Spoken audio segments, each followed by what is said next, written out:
Support for this podcast comes from the patrons at patreon.com/FMLFPL.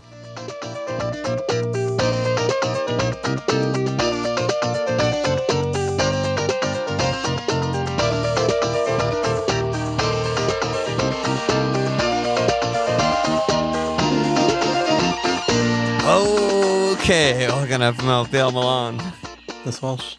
The weakest okay today, but I was touch and go for the pod though, you know. Yeah, old man throwing your back out. Yeah, back is very much on the mend, so. Can't put your full body into the intro, so all the listeners are just being grossly deprived. Maybe I should grab an old okay and throw it in and just lip sync the okay. Like an old pop star. If you feel so inclined. How you doing, dude? Been better, you know. Yeah. Well, you're on Wildcard, so that'll perk a mood, no? I mean, you've been there before. It's like, I feel like I'm just going to fuck my team up worse, but we'll see. I don't know how that could be possible. I mean, I just get no points every week, so whatever. Yeah. Speaking of that. 38 bam right on your screen for you Bingo, YouTubers. bango. Yeah, I mean, it's just disaster city all over the place. I got one assist from Grob and the Captain Holland return, and everyone else was just the ones and twos. That's it. Hey, Mo got 3. What can we say? Yeah, right. That's it. You know, yeah, just a mess. Huge red. An absolute mess. Yeah. Huge red. Back down. I mean, I feel like it's Groundhog Day again. It's just every year. It is. No matter what, follow the template. Don't follow the template. Can't make hay when the sun's shining. Just pick bad players, make bad transfers. 1.8 mil. Here I am. Yeah, I mean, I thought what you were going to say with the Groundhog Day is just, it's like every edge guy you've gotten has been terrible, and it just continues. You know, like whatever, like Jesus blank, Mo blank, like that stuff just doesn't really matter that much when everyone owns Trent, Cancelo. But it's like, yeah, Robbo's been a disaster. Keeper, always a disaster for you. Kukureya's been a disaster. It's just like, yeah. Yeah, I mean, I thought hitting Ramsdale into bench Ward was going to pay off, and I'm still in the negative there a few weeks later. So Unbelievable. Here we go. Here we go again. How about you? All right. Yeah, so that's your team. Let me remove this. Ugh, I'm so slow. I can't really turn to the left that well, so I'm like not doing great. Let's see. Let's get my team up here. Yeah, I mean, 52 is pretty fucking good in a low scoring week. The averages were all around like 42 to 44. So I'm up there. You know, Kev Cap was a little bit lower than Holland, but not that big a deal. And obviously I still own Holland. It's really the first week that like my vision has come through. You know, I got the Palace clean, even though Gayhe's bench. I got the Guaita clean, or Tripp's 8-pointer. And finally, Kev came through with some points when I really needed him. So, you know, in hindsight, maybe I should have benched Saliba at Old Trafford for Gayhe. But, you know, Palace didn't really deserve a clean either. Yeah, so I don't think that was... I think the way you had it was the right way. Yeah, and I brought in Mitro, who, you know, we've been talking about for the last, like, 3 eps, is just fixture-proof and et cetera, and he just bangs it in, gets 5 shots again, just absolute fucking beast. Like, and you're on Wildcard. I'm very curious to see if you're just like Mitro straight in or not, but I can't see myself dropping him anytime soon. So yeah, just a great pick. Great pick. A lot of great let me picks do right league, now. A lot of great picks right now. A lot of great picks. That's the hard part. Let me shout out league update. So new Mug League month, September, we got Luke Barlow in first, aka and the Balls. Patrick Moffat in second, aka Welcome to the Vardy Pal. And third place, Miko Repo, aka Ruiville Gunners. And shout out to the leader of the public league, Greg Haddon, aka Kwanga FC. Get the fuck in there. Nice job by you.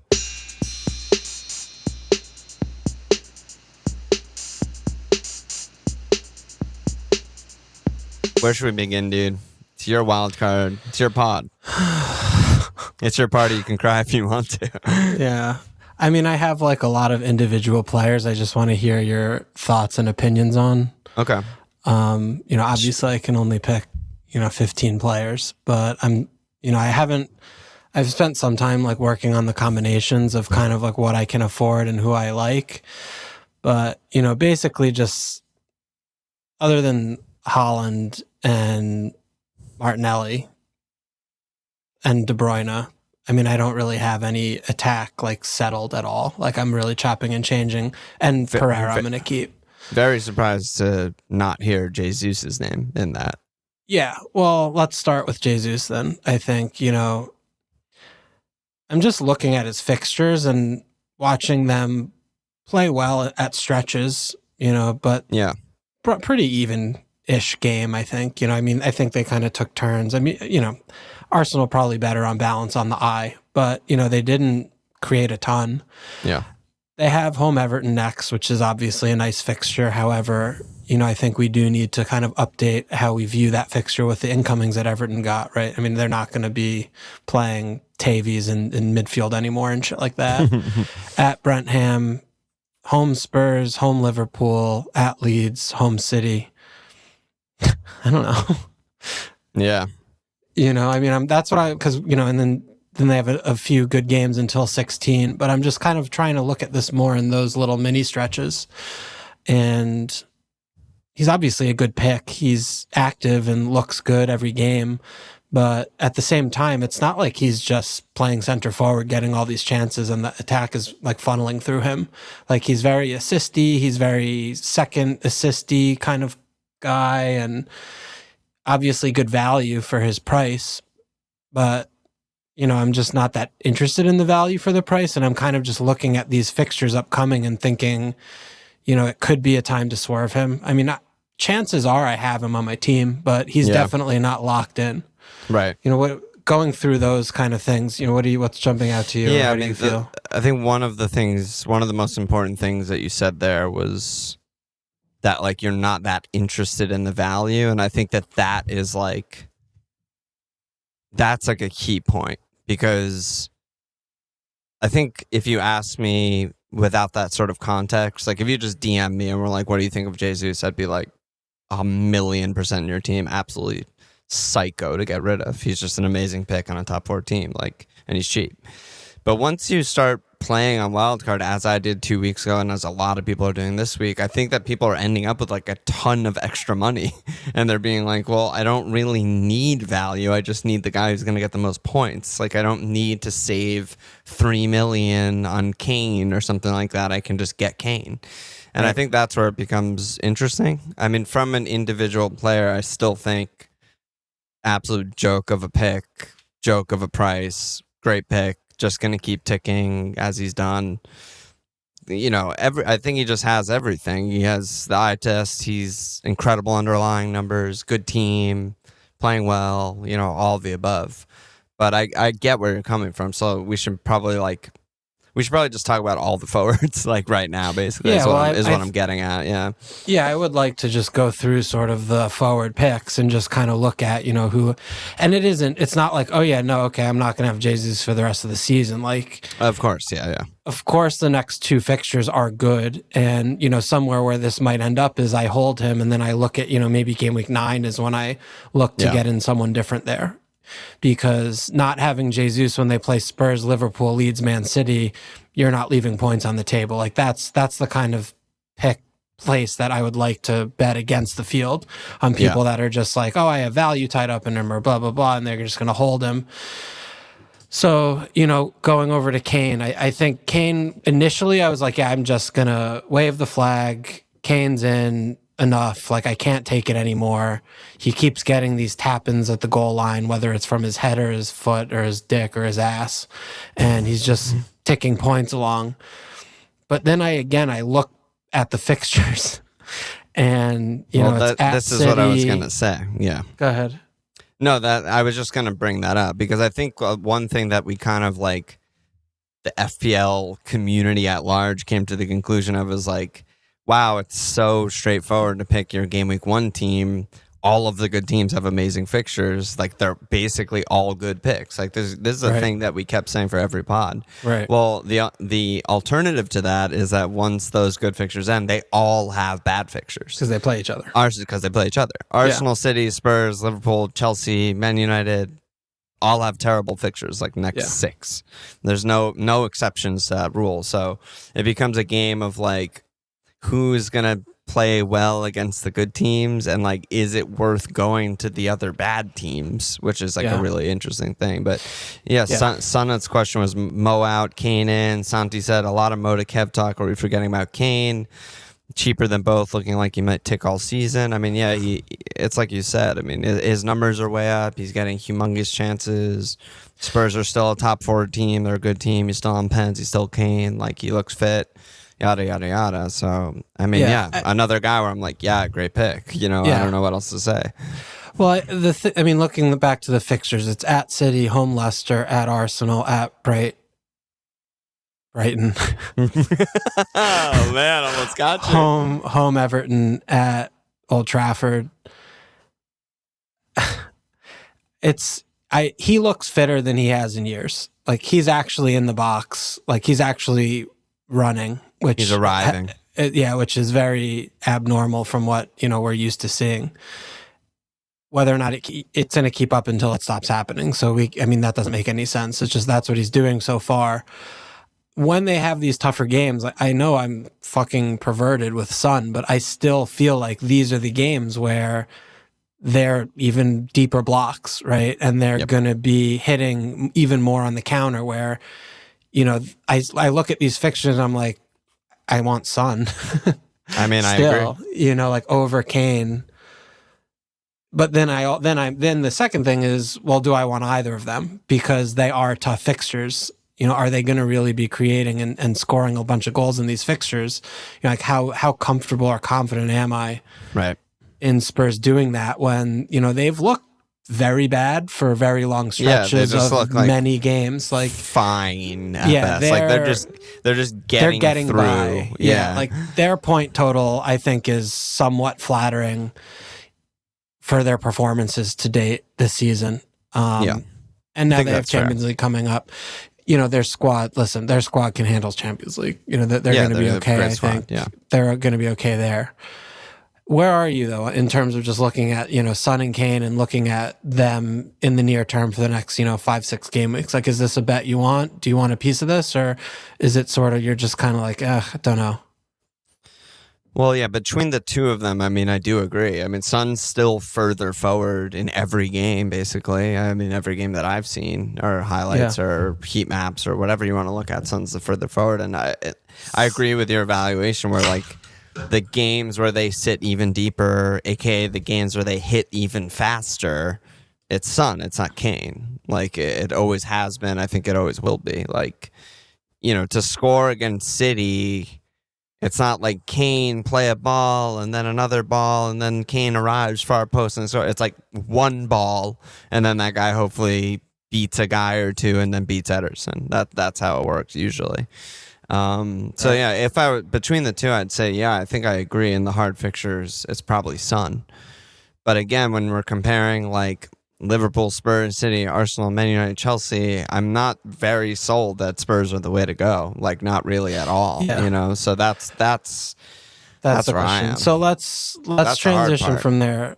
So I think one thing with Spurs that I do, Arsenal, we don't have this big of an issue with because they've been functioning well. They look good. We can imagine how they like the game against Man United, right? Fine. But with Chelsea and Spurs, right? With Spurs, what they have going for them that I think Chelsea does not is system's very settled. Conte's been there for a little while. Yep. Everyone knows what they're supposed to be doing. Yeah, they have a couple of new faces to integrate into the squad, into the team.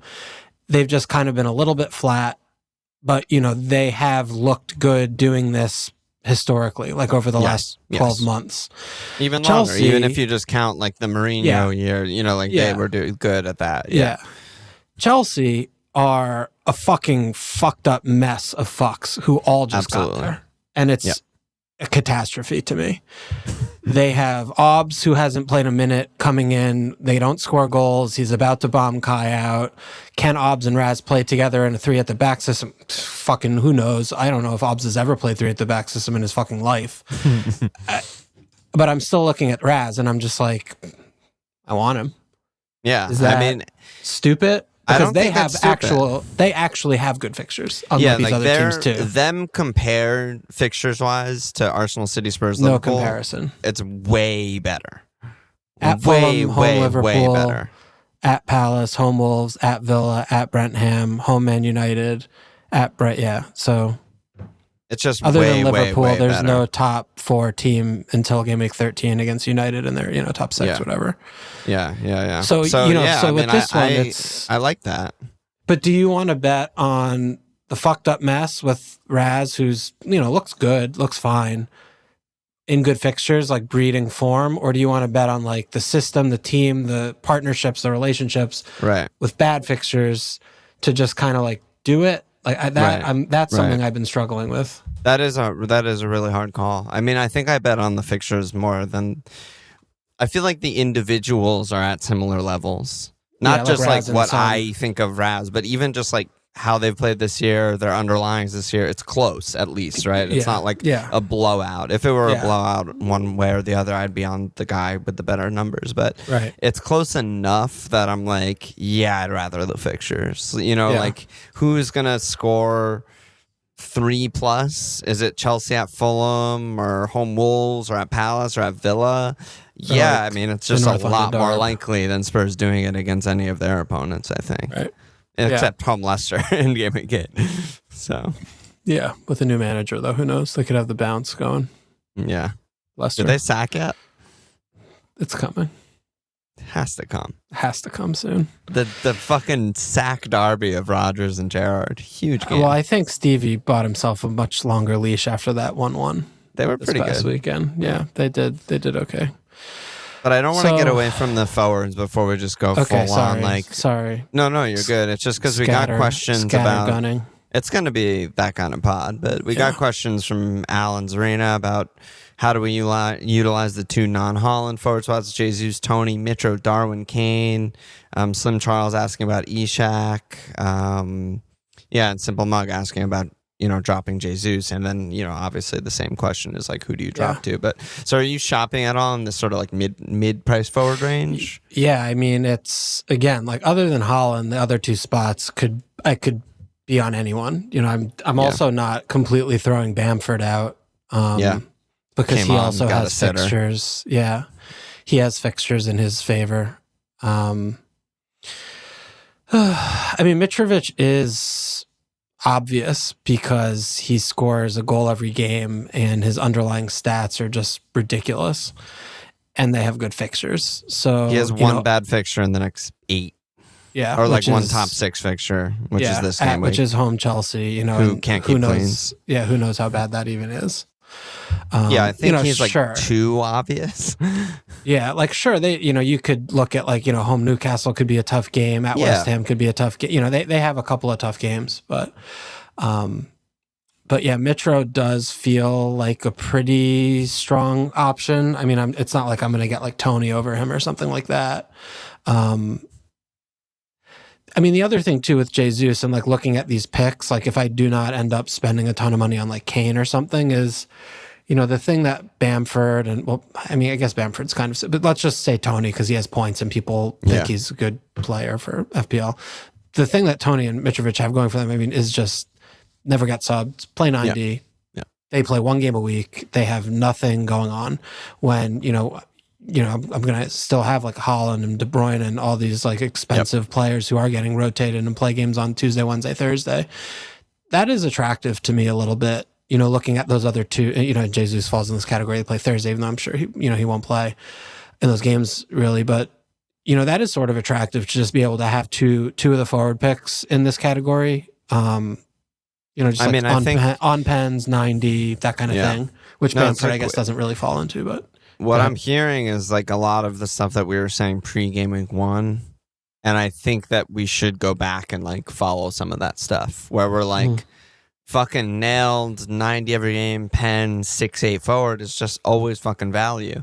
Add in the fact that he's literally scored every game and he's taking like 5 shots a game. It's just better, with Mitro. But the reason we kind of didn't go there is like we didn't really care about that kind of value because we weren't going to hold long term. We were all going to wildcard after a month, and here we are all wildcarding after a month. So I don't think that was wrong to like not go there with bad fixtures at the beginning of the season. But now that we're here, and this is a pick for the next 10 game weeks, I feel like it's just too obvious to ignore. Like he literally ticks every single box in FPL history of like value, pens, nailed, underlying shots. The entire team's built around him, attacking team. Yeah. It's just like so fucking free. Yeah. No, I hear. I'm with you on that. Like, and he does feel like the most settled of these types of guys next to Haaland. Like, he's the one I've like tried to keep in the most. Yeah. Just because also, right, I mean, the price point is nice. Like, because he's fighting for, you know, really with like Bamford or like Solanke or someone like kind of low or Isak, right? Like as much as I like Isak, I think that, you know, he's not near the FPL pick of Mitrovic right now. I agree. And, you know, going up to like Darwin, who has no minutes guaranteed to speak of, is a lot more expensive. It doesn't make any sense. So, with you know, horrible fixtures. Yeah. So it really does come down to really like Bamford. And, you know, if I want Kane, you know, going there or keeping Jesus. You know? Yeah. Or Isak. I don't think he shouldn't be considered for your third spot, but I definitely wouldn't consider him over Mitro. I mean, like we mentioned, those names were the ones I was mentioning for the third spot. Oh, okay. Yeah. So that's a tough one for you. I mean, I think the simple and safe move of like Jesus for the next two and take it from there probably makes the most sense because he can obviously go for free down to any of those people. You have a lot of value in him. He's super highly owned. I don't have any value in him because I sold him before he dropped, so I just have him at 8-1 now. Yeah. Regardless, he's, you know, still super highly owned, super good. Arsenal are good, you know. Yeah. That's where I would lean. But yeah, forward is back, baby. Season of no forwards, now the season of too many forwards. Yeah, and I mean, for home Everton at Brenham, those do seem like fixtures that Arsenal should just, you know, be on the front foot and score a couple goals in both. Yep. And if that happens, you know, the chances that Gabriel gets like, you know, 15-ish points between the two are pretty strong. I think it would be more if I see the combinations of like, okay, well, if I have Jesus and then I have to downgrade this mid to this one instead of if I have Isak and I can get this guy instead, you know, I might be taking, you know, missing out on those two fixtures, but like, you know, in the long, so that might come up, but that'll be more of a Thursday. I'm sure it will come up because that'll just what happens on Wildcard. That always comes up, a million here, a million there. But I just feel like, I mean, like you just said, it's 15-ish points. Like that's fucking hard to make up for 1 million, you know, like, you know, like Isak is more likely to blank than to score, you know, at West Ham. You know, it just becomes a tall hill to climb, tall mountain to climb. But I mean but with him, then it's home Bournemouth at Fulham, home Brentford. It's like okay, well, all right, And then I mean, did Toney's hat trick do anything for you? Looking at him, just not because he is sitting. Little. Because I mean, the thing with Toney is still right. As much of a creator that he is you know he's only 7'2" still. I mean, he's a great player. You know, like he does fall into the same category of like JWP, Wilf, like, but he gets bonus points, which is different. You know, I mean, JWP gets some, but like Wilf doesn't. He gets the forward buff. Or like Mitrovic. Like, I mean, Jesus doesn't have pens. Like Jesus doesn't have, you know, a lot of those types of things that we do look for. So I don't know. I mean, I am sort of spending a little bit more time thinking about Toney after the hat trick and just looking at the way that they've been playing this season, which is like they kind of struggle for half of every game, whether it's the first or second half. Crazy. But when he makes the 4 subs and puts all the attackers on, they look like transformed, you know? They somehow win penalties all the time. They have the long throws, which act like set pieces, and Toney's like a target man for those. Yeah. You know, I mean, he could also just be, you know, pretty obvious. Yeah, I mean, I guess like my answer to your question was harsh because the hat trick didn't move the needle at all for me. Like it was whatever. It was beautiful, but like it doesn't matter. But like regardless of that, he's still just a good long-term pick, right? Like he could just end up on 170 through just like assists and pens and the occasional goal and 90 every game. And Brentford are playing a lot more attacking. And they have really good and they have really good fixtures. Like they have like between game week 16 and 19, they play City, Spurs, Liverpool. Like that's all jammed in the back. That's so good for you right now. And they have home Arsenal and they have home Chelsea. Like those are their two tough games and they're both home, which I like a lot. They do have to go to St. James, but I mean, in general, like looking at them to 16, like they have a really good run too. So yeah, last season they were 1.14 non-penalty XG per 90, which is like now it must be pretty so much bad. higher. Yeah, right now they're fourth in the league, 1.57. Yeah, it's and that huge is difference. Totally backed up on the eye test. Like they're playing like crazy. They're playing really well. So yeah, I mean, I think you're actually talking me into that. He's like compare him to like Isak, like.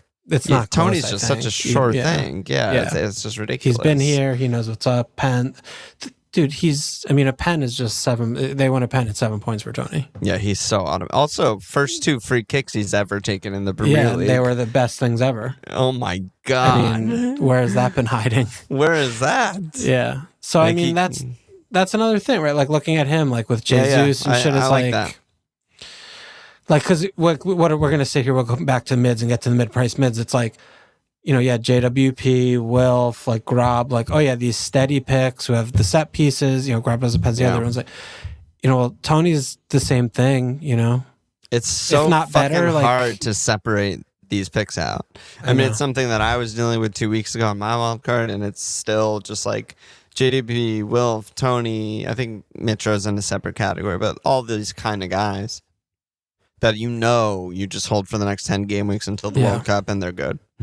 And, I mean, I think with Toney, too, with Brenham is, I mean, maybe also the hat trick, and, like, since I've been thinking more about the teams and the players the last couple of days than I usually do after the game week ends, because, I've been tinkering, they are playing so much better than they did last season. Like, they're attacking. Yeah, they're actually attacking. Playing with attackers and the players they got in. I mean, Wissa, Lewis Potter, like, I mean, they're you can see a lot more from them, which also is just a really positive thing for Toney from an FPL perspective. I mean, I didn't ever think I would be like sitting here stumping for Toney or anything, or thinking I'm going to have him in my wild. Like, I mean, he killed me last season. I had him for like 10 weeks. He scored like 1 goal. It was horrendous, That is who he is, but you maybe that is who he was, though, because last season there's so much more attacking. Yeah, like last season they essentially were like doing the Conte Spurs thing, but they had half of the counterattacks, and Bumo was involved in 100% of them, which means 5% of them work. And Bumo looks way better on the wing, by the way. Yeah. Yes, also. He does. But but now they have like more men. They're not just deep blocks countering from their own half. Like they're putting sustained pressure on it in periods and phases of games. So, all of that really does work in Toney's favor.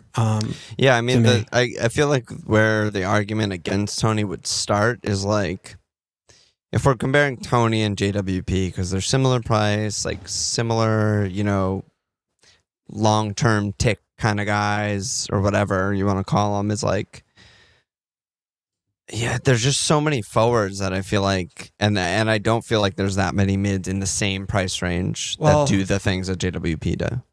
That's true. But with me looking at Wildcard, that literally doesn't matter at all because I have all the money. So yeah, I'm just out of that bracket. Do you have like a current team?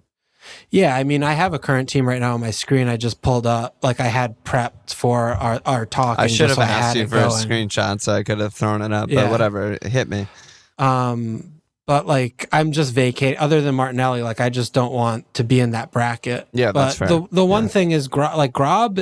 I wanted to talk to you about Grob because I mean they're also like look just incredible.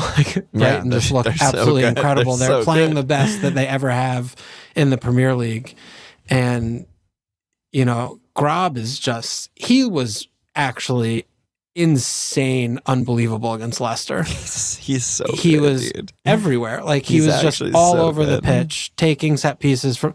The thing that was really frustrating is his corner kicks were so good, and no one was even remotely close to getting anything on like any of them. One or something. They were every single one was perfect. They were all just dropped like right where you want it to go, and they which just is what you weren't. expect from him. Yeah. Yeah, but I mean, do you think Grob is a like? Is it okay to not have him? Like, is he in that category, or is it just like, yeah, he'll? It's definitely like, okay whatever. to not have him. Like, he's not on pens. He's still not like a if he was on prolific pens, goal scorer. Dude, he'd have the most points in the game. If he was on pens, yeah, he'd be the easiest pick in the game. He'd be 99.9% owned in the elite teams and all that shit. And he's already pretty highly owned. But yeah, I mean, I expect him and Brighton to keep playing well. You know, do I expect Brighton to keep finishing well? Don't know. You know, he's getting, a lot of assist points and stuff like that, but he's fucking great. I mean, we've been rating him really highly for like 5 straight years. Like, not that much has changed, He got a little older, but he's playing great. At Bournemouth, home Palace, at Liverpool, home Spurs, at Brentford, home NFO. It's pretty good. Yeah. Yeah, I mean, I guess maybe that's what's changed. I don't really know a way to quantify it. Maybe I could just look at like the similar matches from last season, but I always used to think of Brighton as a team that played to their competition's level. So like they would look fucking amazing against Liverpool and like it would be a draw or something, and then they'd play Norwich the next week and it'd be like a 0-0, and it would just be like, what the fuck is this team? But it so far seems like they're just fucking destroying the teams worse than them.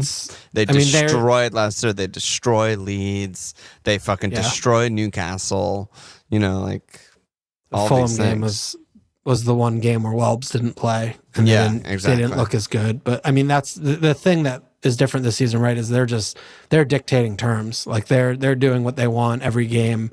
Whatever Potter's plan is, like they're just doing it, and they're pretty much every game so far just the better team on the pitch. Yeah. Yeah, and I mean they're all priced so low. I mean, Grob is the one, like other than Martinelli, who's. I mean, do you think that that's right for him to just be not even considered to be removed? Yeah, I mean, maybe 2 weeks from now we talk about it, but he's too good, man. And I think his goal should have stood versus Man United, and then it would be even more of a we're not even considering it because he would have been on just so many points. Yeah, but I mean, I think Grob is the one that is in my thoughts if I want to, have a cheaper mid in my team. Yeah. Do you have tough. Can you read off the team that you're looking at? I know it's not going to be the team. Yeah. So I have 0.4 in the bank. I have Pope in goal. My defense is Fofana, Emerson, not Royale, the one on Western Ham. The good one, yeah. The good one. Botman, Dalot, and White. Holy shit. And then I'm going back, dude. I'm turning the clock back. And then I have Martinelli, Is this the 3-4-3 rotating defenders? Yeah. Oh my God. And I have Martinelli, De Bruyne, Raz, Bruno, Pereira. And then I have Jesus, Mitrovic, Haaland up top. Bruno is also like probably nailed in my team. He's another one that I haven't really fucked around with much. Quadmium. I'm on Imium. I don't know. I just have all these shitty defenders. Yeah, I'm just putting it all in attack. So let's go. Yeah, Bruno.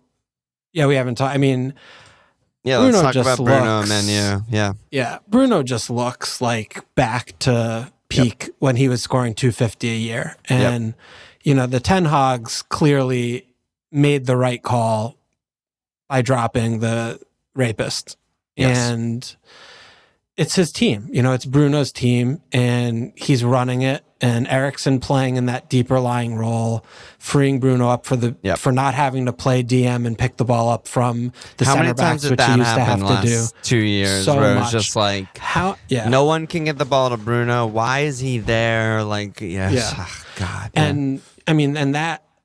Not only was that incredibly frustrating to watch, but that also really aids to him covering so much more ground and him being just more tired in general.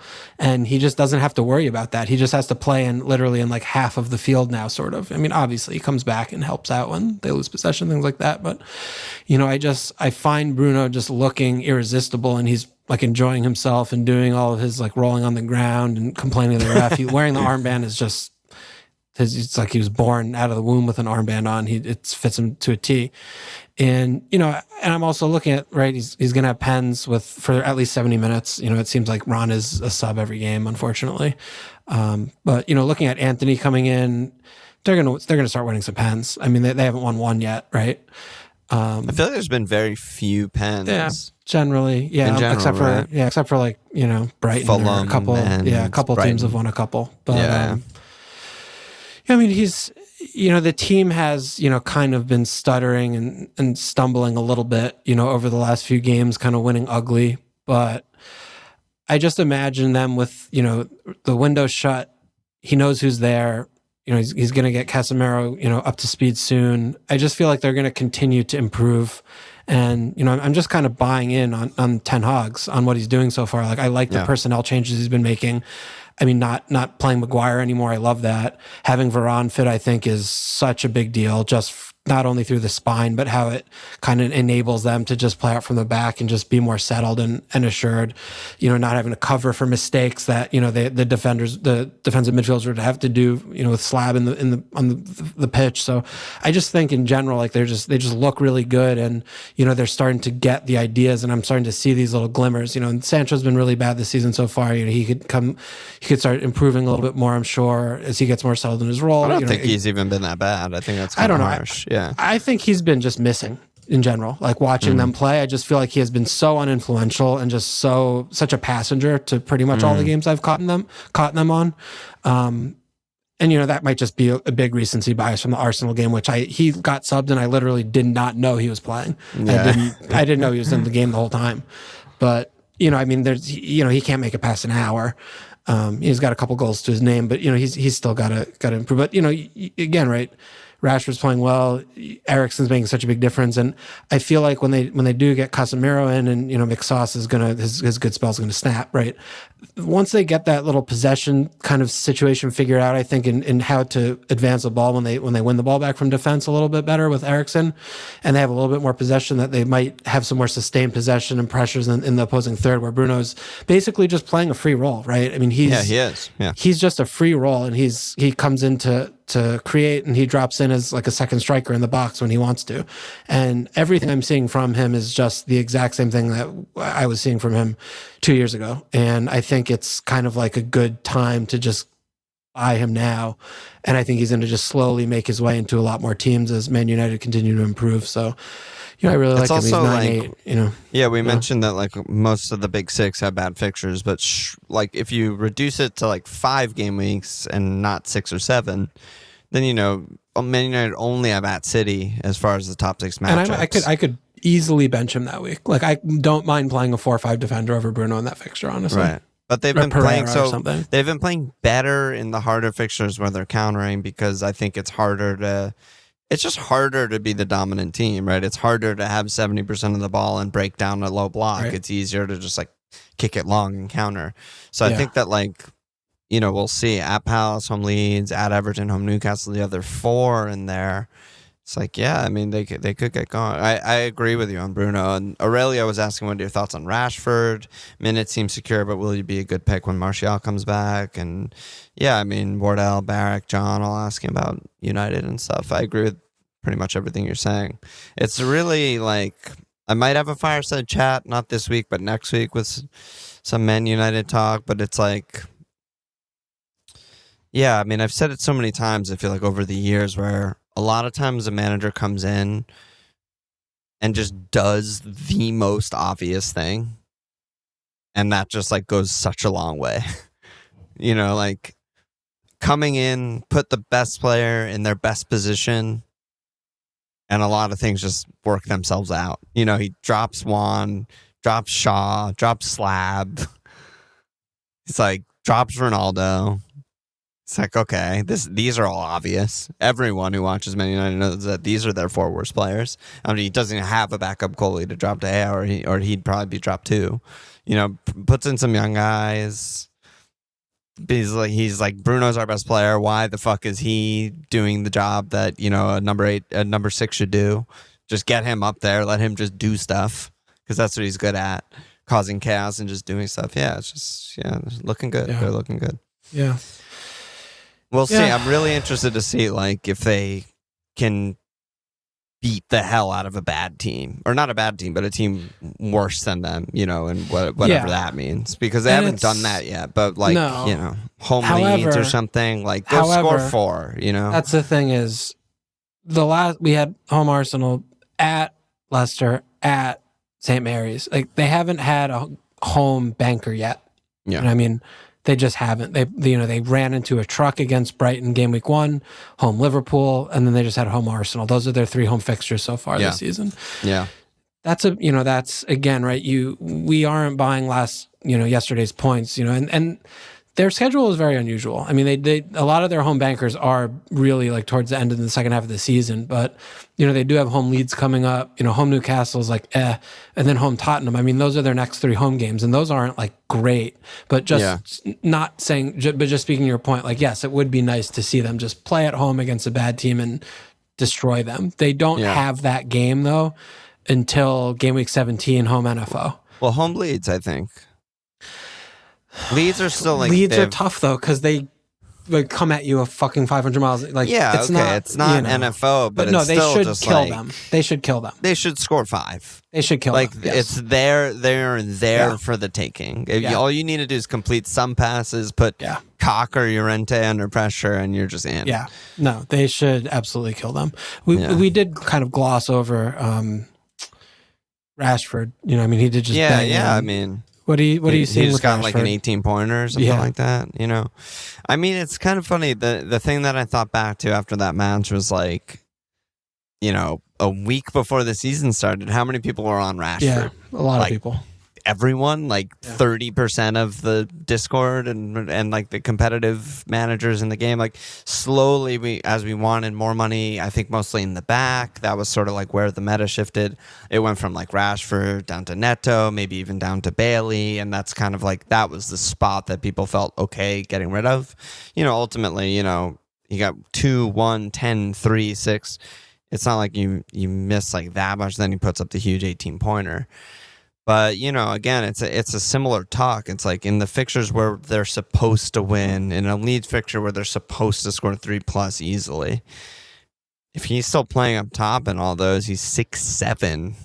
Yeah, the points might just be there for the taking. But it's everything that we said in preseason, right? Like this isn't like some random player who this isn't some fucking kid, 20-year-old who's never done it or something. It's like or he didn't just transfer him from the Eredivisie. Yeah, like he has monster FPL seasons in recent memory. Yeah. So, he could just play 2,500 to 3,000 minutes and put up 170 points. Yeah. And that would be insane for 6-7. Yeah.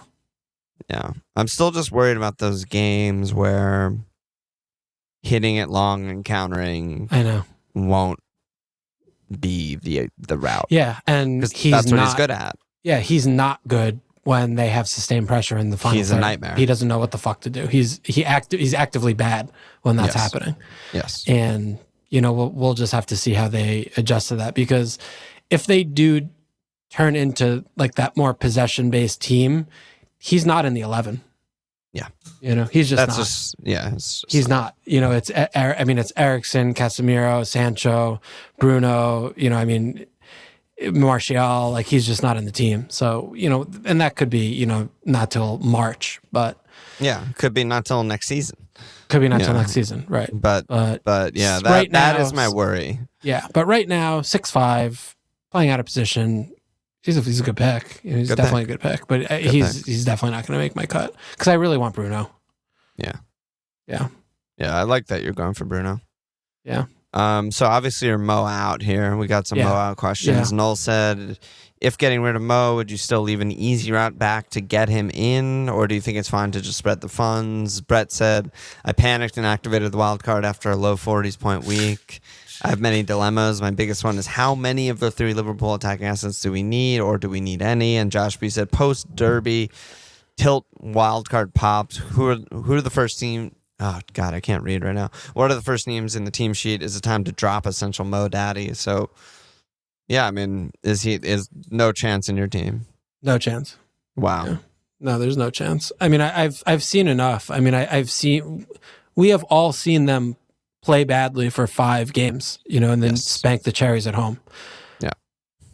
I'm done with that, especially looking at their fixtures coming up with, Chelsea, Arsenal, Man City, 3 of the next 5, Brighton also. It's not going to be an easy game.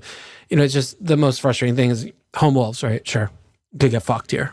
But, it's kind of and then they have also home West Ham game week 12, which is not going to be an easy game. Champions League coming in, injury crisis, blah, blah, blah, blah, blah. New players, everything's different. I'm absolutely nowhere remotely near captaining Mo, in my team. So why am I owning a 13 million player if that's the case? And, the answer is just I'm not going to. Sure, Kev is, not too far away from that in price point. Also probably not going to be near captaining, but they look like they could score 6 every game, right? That's the difference. Mo, right? He was also, a fingertip save post at, on minute 90 away from scoring 11 points this weekend. And I understand that. And he's obviously and 2 a fantastic sitters against Bournemouth from having a brace, the most points in 15 FPL. points. Sure. Yeah. All of that said, I'm still just watching the performances and watching his positioning and watching him, cross low crosses to center backs, not, taking as many shots as I'm used to him seeing. Yeah, shots are way down. Yeah, and I'm just, this isn't a 13 million player. This isn't the Mo that I'm used to seeing.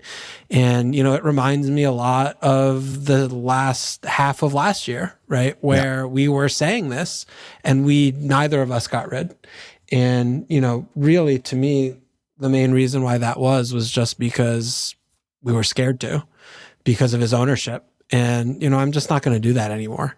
I've seen enough so far to make this decision and bet against him. He's always 2 transfers away from coming back in. And if they start playing better in Champions League, get some bodies back, and they look better in these tough fixtures, maybe I bring him back in for those last handful of games before the international, for the World Cup, when they have NFO and Leeds and Southampton. Like, sure, that could happen. But for now, looking at their incoming fixtures, it doesn't make any sense to me. So that's how I'm seeing it. Yeah. I still think you should have him. Yeah, that's fine. I'm not going to. When you compare the other top 6 teams who have equally bad fixtures, I'm just like, I just trust Liverpool a lot more and trust Mo a lot more compared to, Bruno, Raz, a Spurs guy, basically any other team than City, City also have nightmare fixtures, but I wouldn't change those. Yeah. I'm just like, I still just think they're better. You know, Thiago's back in training, Nunez is back. Like, I just think they're a lot closer to just being like, oh yeah, I forgot they're by far ahead of these other teams. Where it's like, I like the Bruno pick. I like the case for it. I like the Raz pick. I like the case for it. I like the Spurs pick. I like the case for it. But in the end, I still just think, Mo's probably better. Yeah.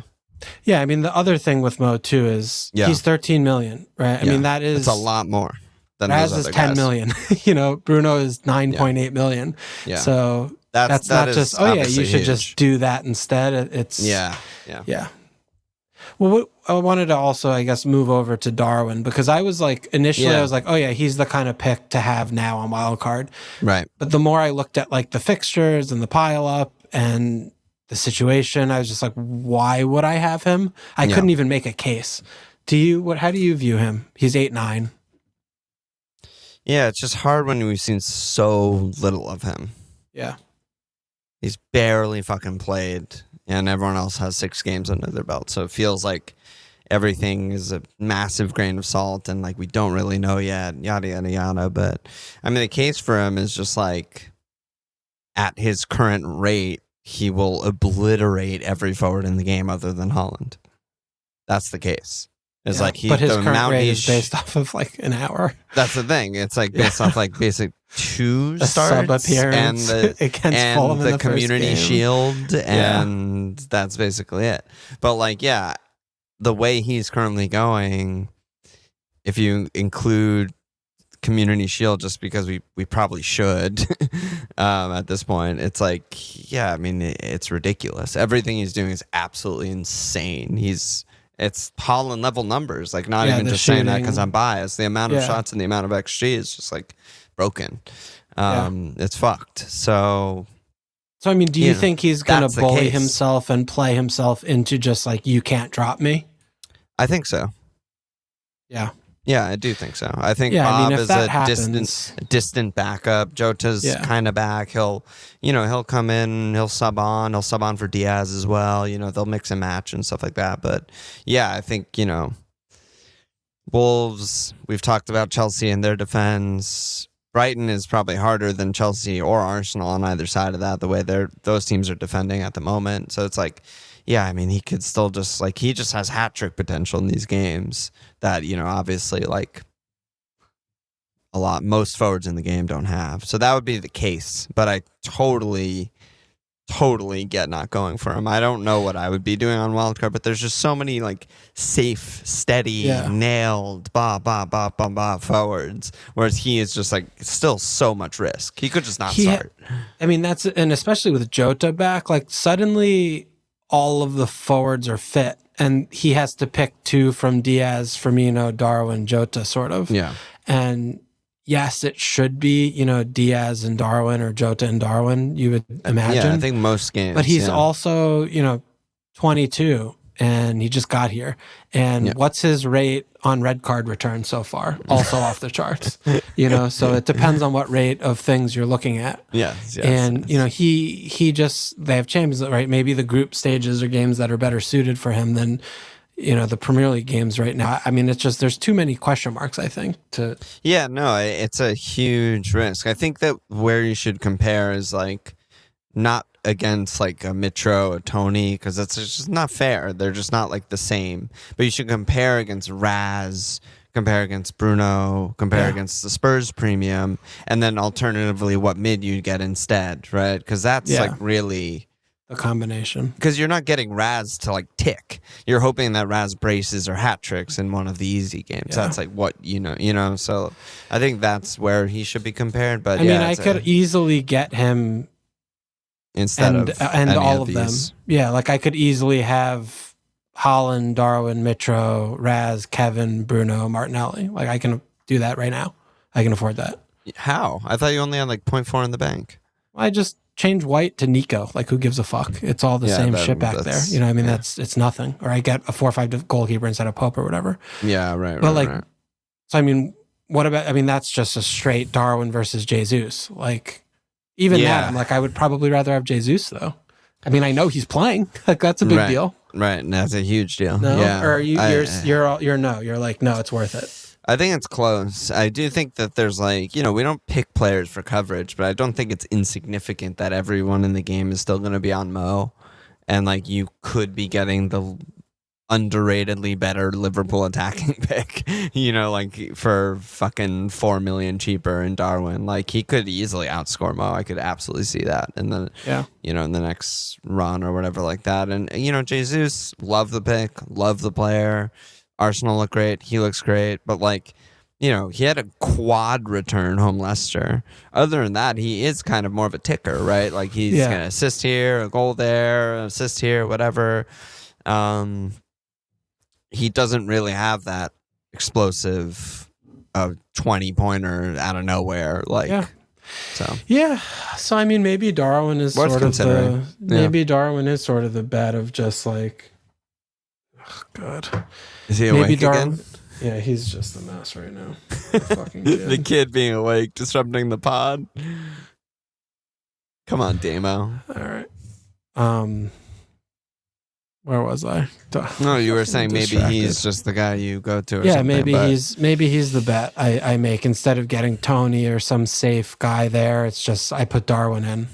Yeah, and, it's see always how it goes. I feel like where me and you often have trouble is just like how much to balance safe and how much to go for upside, right? It's like you already have like Raz and Bruno, like that's a ton of risk and upside. Do you need another guy, or is it better to just have someone like Toney who's like next 10 game weeks, I'm not even considering this as a transfer. I'll deal with, other stuff. Which I think is probably better, but I think the risk though that I view more is the minutes. And Raz and Bruno are not minutes risks. So they're not going to be transfers out like, oh my God, emergency. Like Darwin is a minutes risk. So if he's the only minutes risk I have, then I feel better about that. You know what I mean? Yeah.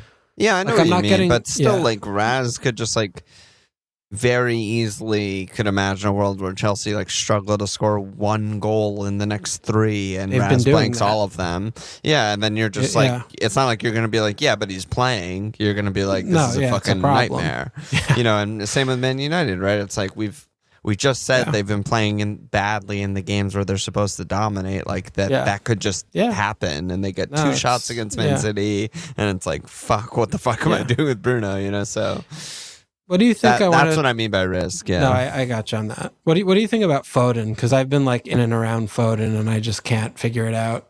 Yeah, I mean, Harry's question was, what are your thoughts on Foden as a glue guy? High X-Men should fall into a solid flow of points as part of the weekly City fuckfest. And I think that is actually like the perfect way to describe him at this point. I mean, we've kind of like learned that he's not that explosive. He's not that good a goal scorer. He's not like an elite attacker, but Pep loves him. There. He basically plays well most games, even if it's like in a facilitating role or if it's a more attacking role, or he ends up with the ball in the box or doesn't, he's crossing and all that stuff. And that's just like, he's probably just going to keep ticking. I mean, if Pep is like, every time I start Haaland, I'm starting Foden, that's a really good recipe for points. Yeah. Okay. It's harder to me looking at Cities. Looking at him and comparing him to other picks across the game is, he seems more of just like a coverage pick where it's just like, oh, it's nice to have another name in the City team because they dominate so hard. Maybe he'll fall into points like Bill does, kind of. Right. Not like, oh my God, this is an amazing FPL pick. Like you watch them play and it's, it's such a like conundrum there. It's like a paradox where he looks so good eye test and he makes everything go like just like Gundo and just like, Bill or whoever else is playing and, around, Kevin and Haaland, but are they actually good FPL picks? And I feel like I keep coming down with just like, no, they're not. Like it's just better to go elsewhere. I probably agree with you because if we're describing him as a glue guy, which I think is right, there's just tons of glue guys and they're cheaper. Yeah. And it's like, it's nice to have a piece of City attack, but it's a very small piece, right? And it's like we're looking at like what 20% of the time they score a goal, like Foden's probably assisting or some shit like that. Whereas when you talk about like Wilf or whoever, it's like no, every time they score, I expect that player to be a part of the goal. So it's a big difference. So, I mean, we have some team-specific questions here and there, but I don't know. We've kind of, like, talked about a lot of stuff. It's mostly a wildcard pod, so I hope people aren't disappointed about that. But I wanted to also talk about goalie a little bit. I mean, I have Pope, and Pope I was like looking a great pick, Yeah, like, I was looking at the 4-5s, and I just, like, couldn't really get too happy with any of them. Like, I was looking at Bazunu. I was looking at Fuckford. Do you have any goalkeeper shouts? Any reads or anything that you're kind of interested in? Or I haven't really looked at like numbers in terms of like who's letting the shots in and stuff like that. But it does seem like Newcastle are very happy to let in bad shots and let Pope just save them. And that was always the thing that made him so unbelievably good for Burnley. And if that's still the thing that they're doing, they have the second lowest XG per shot conceded to Spurs, then like that's all I need to see from Pope to just be like, oh, he's just going to get tons of free saves and be a monster on bones. All I need to see on a way better team too in Newcastle. Yeah. I mean, he did get all his bones in 2 games to be fair, but he also has made 28 saves in 6 games, which is a lot of saves. Right. Yeah, I mean, So- Newcastle's conceding the 5th most shots, but again, the 2nd best in terms of the quality of shot that they're conceding. Yeah, So that's like that's a very, very good recipe. Yeah, for success. I mean, at 5, like he just seems like a good pick there. Yeah, none of the 4-5s really come close. I mean, like just in this one metric that I'm just looking. I mean, Brentford sort of, but like they don't look like they're ever going to keep it clean to me. No, there's no way Rise are by 2. Yeah, so then like very quickly, that's like all the guys I'm considering, and we've talked extensively about Bob the Monster Sanchez on this pod, but it's I'm not they're the opposite. Like they can see no shots, and he gets no bones usually. Yeah, so the shots they do concede are like big chances. Yes. I mean, the other one I was looking at was worst in the league on that stat, by the way. Actual XG per shot. Yeah. Brighton are tied with Fulham and NFO. Highest XG per shot allowed. That's crazy. I was also, I mean, Leno, I think, is also worth mentioning just because he's been making a lot of saves and they have a really good run to the World Cup. Like they just have really good fixtures for the next like 10. I'm just worried about Fulham. Yeah. Like of course. Yeah, but I might not keep a single clean, but yeah, I thought like their first 3 matches, I was like, they're honestly like defending pretty well. Like they look pretty, like they got fucking bitch smacked by Arsenal and Spurs. But absolutely. I mean, is that a fair metric? They're not playing them again until the spring. I know, but they still have Chelsea, Newcastle, just teams that can attack City. Yeah. It seems like Pope is where I should be here. I think Pope is just like so obvious that you shouldn't throw it away. The pedigree. It's probably worth the extra 0.5 there. Yeah, you might even get your first keeper clean of the year. Let's not get carried away here. Let's not get fucking crazy. Usually I would say let's go to a lot more questions, but my back and my neck are absolutely fucking killing me. So I'd rather just jump to teams and then maybe wrap up a little shorter pod. Obviously, we'll be back on Thursday with a big wildcard pod, so hopefully I'll be better by then. Yep. Yeah, and we'll have Champions League stuff, so Thursday will be a big one. Thursday's a very big one. Yeah. So your team, Yeah. Well, and I mean, if you do anything, that would really help me is if you did look at like the 4 or 5 defenders and like those. Yeah. Like if you had any like, because these were just kind of like, I mean, Fofana's not going anywhere. Botman probably not going anywhere. But like Dello seems like a pretty good pick. But like I need like those couple picks. Like I'm not sure. Like should I have a Brighton guy? Should I have, should I have a Palace guy? Like who's like should I have an Arsenal one even though their fixtures are bad? Like I have no idea. Well, Arsenal, I feel like they're kind of down on the clean perspective, right? To me, it's Ramsdale. Like I just think Ramsdale. I just think like he's the reason why they're not keeping clean. Like I feel like he's just been so bad. Yeah. And it's understated, but Gabriel's also been really fucking bad too. I think it's a whole different discussion. That's another pod. And obviously Partey's out, so yeah. But I'll think about it for sure. Okay. Who are you on for cap this week, or does it matter? And it's just always Haaland. It's just Haaland, I think. Who he's home Spurs. Yeah, probably. Yeah, it's a pretty fucking bad fixture. Who else would you captain? Mo, home Wolves. It's insane. Doesn't seem insane to me. Yeah, Raz at Fulham. No, I mean I think I'll probably be on Haaland. I don't think I don't think I'm going to go off Haaland like while he's fit. I'm pretty much that's where I'm at. Yeah, I think that's probably fair. Yeah. Or they're playing dude, I was so close to getting a Kev monster all. Yeah. Fuck. If he did do that one thing, that would have been an extra. He had like 2 almost goals. Yeah. Yeah. If he got a goal, it would have been like an extra like 10 points on the field for you. That would have been a really, really monster week.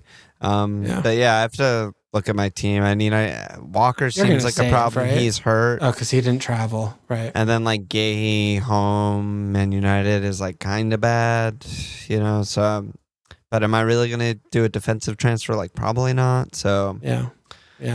I don't know. I'll probably just save because there's nothing like obvious to me.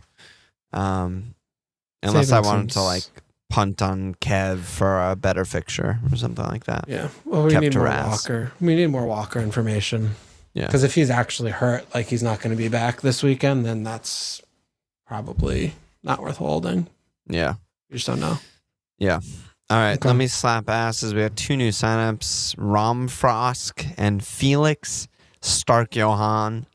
Let's get in there, baby. Ooh, sorry to wrap it up short, but I'm just dying here. Any last words by you? No, I'll see you tomorrow. I'll see you tomorrow, dude. Check us out at FMLfield.com. Follow us on Twitter at FMLfield Sports page. /FMLfield. Subscribe. Future.